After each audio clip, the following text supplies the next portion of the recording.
रिसोड पोलिसांची उत्कृष्ट कामगिरी, पोलीस अधीक्षकांकडून अधिकारी कर्मचाऱ्यांचा गौरव. रिसोड पोलिसांनी मागील एका महिन्यात गुन्हेगारीवर मोठी कारवाई करत अनेक गंभीर गुन्ह्यांची उकल केली आहे. यामध्ये अपहरण, बेपत्ता व्यक्ती शोधणे, बलात्कार आणि बाल लैंगिक अत्याचार पोक्सो सारख्या संवेदनशील गुन्ह्यांचा समावेश आहे.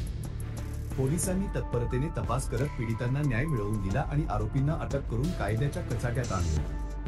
यासोबतच रिसोड पोलिसांनी वाहन चोरी आणि मोबाईल चोरीच्या प्रकरणांमधील अज्ञात आरोपींचा शोध घेऊन गुन्हे उघडकीस आणण्यात यश मिळवले आहे. पोलिसांच्या या उत्कृष्ट कामगिरीची दखल वाशिमचे पोलीस अधीक्षक श्री अनुज तारे यांनी घेतली. 17 एप्रिल 2025 रोजी पोलीस अधीक्षक कार्यालयात आयोजित एका विशेष समारंभात त्यांनी रिसोड पोलीस स्टेशनमधील अधिकारी आणि कर्मचाऱ्यांचा प्रशस्तीपत्र देऊन गौरव केला. या कार्यक्रमाला अपर पोलीस अधीक्षक श्रीमती लता फड आणि जिल्ह्यातील इतर पोलीस ठाण्यांचे प्रभारी अधिकारी उपस्थित होते.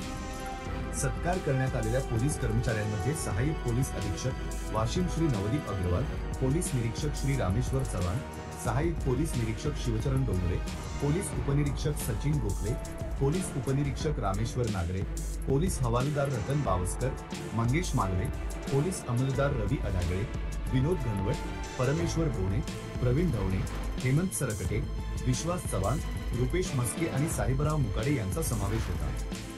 पोलीस अधीक्षकांनी रिसोड पोलिसांच्या टीमचे कौतुक करत त्यांच्या उत्कृष्ट तपास कौशल्याची प्रशंसा केली. या कारवाईमुळे परिसरातील नागरिकांमध्ये पोलिसांविषयी विश्वास वाढला आहे. जनतेचा अधिकार न्यूज, रिसोड.